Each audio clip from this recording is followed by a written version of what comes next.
மனைவி சொல்றதெல்லாம் கேட்குற ஒரு மனைவி கிடைச்சா வாழ்க்கை நல்லா இருக்குன்னு நினைக்கிறீங்களா? இங்கே வாடி வர்றேங்க, போடி போகிறேங்க, உட்காருடி உட்காடுறேங்க, சோறாக்கடி ஆக்குறேங்க, அப்படியே குழம்பு வைடி வைக்கிறேங்க, அப்படியே எனக்கு எடுத்து வைடி வைக்கிறேங்க, அதில் அப்படியே விஷத்தை கலந்து வைடி வைக்கிறேங்க, சாப்பிட போகிறேன்டி சாப்பிடுங்க, செத்துரு வண்டி சாயுங்க.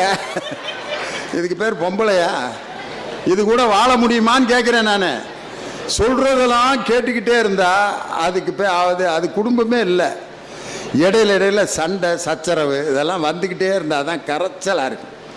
வாழ்க்கை தொடங்குகிற நேரத்தில் இருந்த அன்பு கடைசி காலம் வரைக்கும் நமக்கு இருக்குமா? இல்லை. புதுசாக கல்யாணம் ஆனவங்களை பாருங்கள். அத்தான் அத்தான் அத்தான் கோயில் போலாமாங்கத்தான் எங்தான் போங்தான் வாங்கத்தான். புதுசாக கல்யாணம். இவர் குட்டிமா